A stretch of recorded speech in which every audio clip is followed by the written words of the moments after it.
안녕하세요. 유한 변호사입니다. 오늘은 요즘에 깡통 전세에 대해서 신문 기사 많이 나오고 또 이제 깡통 전세 피해자가 굉장히 많은 것 같아요. 그래서 이거에 대해서 한번 영상을 짧게 사기 대처법이라고 할 수 있는데 그거에 대해서 좀 간략하게 변호사 입장에서 좀 말씀을 드리고자 영상을 준비해봤습니다. 깡통 전세라는 말은 이제 전세금하고 거기에 포함된 대출금이 시세를 초과하는 경우를 말하는 거예요. 그래서 사실은 집주인이 자기 돈은 전혀 투입되지 않고 갭 투자를 하는 경우에 이제 종종 발생하는데, 요즘에 이게 매물이 거의 없고 부동산 가격이 급락하다 보니까 이게 깡통 전세가 많이 문제가 되고 있습니다. 그래서 피해자들은 정말 대부분 이제 사회 초년생이거나 신혼부부들 이런 분들이 많으세요. 왜냐하면 아파트나 고가의 주택 같은 경우에는 이게 시세가 급락하는 경우가 잘 없고 또 시세를 쉽게 확인할 수 있거든요. 그렇지 않은 매물인 경우에는 좀 반드시 확인하실 필요가 있습니다. 그래서 어떤 걸 좀 주의해야 되냐 해서 몇 가지를 좀 말씀드릴게요. 첫 번째는 이제 신축 다세대 주택이나 신축 빌라 같은 경우는 좀 조심하셔야 돼요. 공인중개사분들이 그런 매물을 좀 적극적으로 권유를 한다. 근데 좀 신축은 아무래도 신혼부분 같은 경우에는 신축 빌라 같은 경우는 새 집이다 보니까 굉장히 이게 혹하는 경우가 있거든요. 근데 신축 빌라의 문제점은 뭐냐면 시세를 알 수 없다는 겁니다. 과거 거래 내역이 없기 때문에 그 시세를 알 수가 없는 문제가 있어요. 그래서 신축 빌라 같은 경우는 시세를 알 수 없기 때문에 이게 내가 보증금 어느 정도 내야지 이 시세하고 갭이 어느 정도 차이가 나는지 이게 가늠할 수 있는데, 이게 시세를 정확히 알 수 없으면 그 가늠하기가 매우 어렵습니다. 그래서 신축 빌라나 신축 다세대 주택 같은 경우에를 좀 매물로 적극 권유를 한다. 그러면 조금은 좀 생각을 해보셔야 돼요. 그럼 어떻게 해야 되냐, 시세를 확인을 하는 방법은 두 가지가 있어요. 하나는 집을 구하시는 분들이 좀 적극적으로 공인중개사, 그 인근에 있는 공인중개사 여러 군데를 좀 다녀보실 필요가 있습니다. 그래서 그 지역에서 좀 오래된 부동산 사무실을 찾아가셔가지고 그 시세를 조금 확인을 여러 군데 하실 필요가 있다. 그래서 그분들이 말씀을 좀 귀담아 듣고 시세를 대략적으로 파악을 하셔야 되고요. 두 번째 방법은 이제 국토교통부에서 이제 공시지가를 공시하는 그 사이트가 있습니다. 부동산 공시 알림이라고 하는데 그 사이트를 이용하셔가지고 공시지가는 확인해 보실 수 있어요. 이게 시세하고는 좀 차이가 나지만, 그래서 공시지가 기준을 좀 그거를 이제 표준을 삼아서 시세를 한번 확인해 보시기 바랍니다. 그래서 그 시세보다 시세에 비해서 전세 보증금이 너무 비싸다, 대략 시세의 한 70%를 상회한다, 그러면 제 생각에는 계약을 사실 안 하시는 게 좋습니다. 7, 80% 정도, 그 기준으로 한번 생각을 해보시고요. 전세 사기를 대비하는 방법은 아주 기초적인 겁니다. 이제 계약을 하실 때 주의하셔야 될 게, 계약 당일날 등기부등본하고 대장을 발급받으실 필요가 있어요.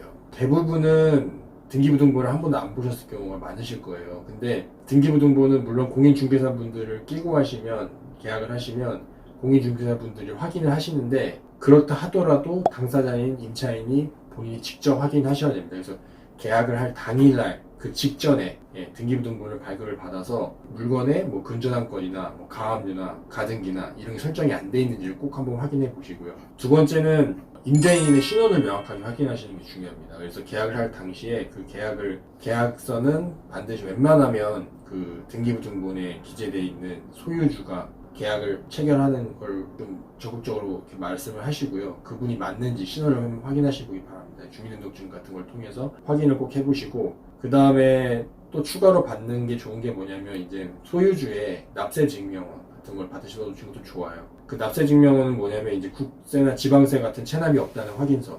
왜냐면 집주인들이 국세나 지방세를 체납을 하게 되면 이 국세 채권은 선순위, 가장 우선되는 채권으로서 배당을 우선으로 받아갑니다. 그럼 전세 보증금이 내가 전입신고는 확정일자 하더라도 소유주분의 체납 사실이 있으면 그 세금을 먼저 배당받아가거든요. 그러니 그런 위험이 있다 보니까 집주인한테 그런 걸 좀 요구를 하시는 게 좋으세요. 계약 당시에 요즘에 이제 특히 다세대 주택이나 신축 빌라 같은 경우에는 그런 게 좀 너무 많기 때문에 이제 집주인한테 계약할 전에 납세 증명원을 좀 발급을 받아달라, 제출해달라. 그래서 사실 자기가 체납이 없는데 그런 거를 거부할 이유는 없거든요. 그래서 만약 그런 걸 좀 꺼려하거나 거부한다 그러면 의심해 보실 필요는 있습니다. 그래서 그 다음에 이제 가장 중요한 건데, 보증보험을 꼭 체결을 하셔야 됩니다.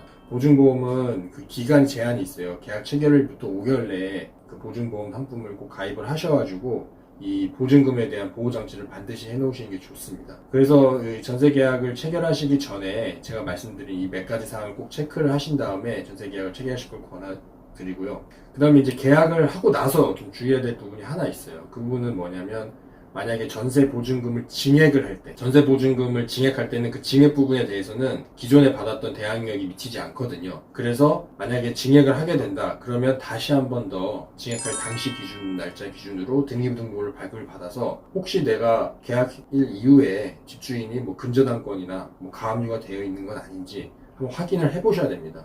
그래서 만약에 근저당권이 설정이 돼 있다, 그러면 그 부분, 내가 증액하는 부분만큼은 집주인한테 요구를 하는 거죠. 아니, 전세 그 부분만큼은 근저당권을 좀 변제를 해라, 뭐 이런 식으로 얘기를 한다든지, 아니면 그걸 확보할 수 있는 뭐 시세 뭐 다른 요구를 좀 하시다든지, 뭐 보증금 증액을 거부하신다든지, 예, 뭐 이런 식으로 얘기를 하셔가지고 그 증액할 때도 한번 확인을 해보셔야 됩니다. 그래서 그 부분을 좀 말씀드리고 싶습니다. 그리고 이제 마지막으로 정말 이게 전세가 깡통 전세 해가지고 이게 만약에 경매로 넘어갔다, 이때는 이제 어떤 스탠스를 취해야 되냐면, 정확히는 임차인이 이제 계산을 좀 해보셔야 돼요. 이게 경매에 넘어가면 내가 배당받을 수 있는 금액이 얼마인지 그거를 한번 계산을 해보셔야 돼요. 그래서 나 앞에 선순위 채권이 있다면 그 채권액이 얼마인지, 그래서 나머지 이 금액이 나왔을 때 내가 보증금 얼마 중에서 얼마나 손실을 볼 건지 이걸 좀 계산을 하셔가지고, 손실 금액이 너무 크다 그러면 사실 좀 여유 자금 있으시면 그냥 임차인이 그거를 매수하는 것도 좋은 방법입니다. 그래서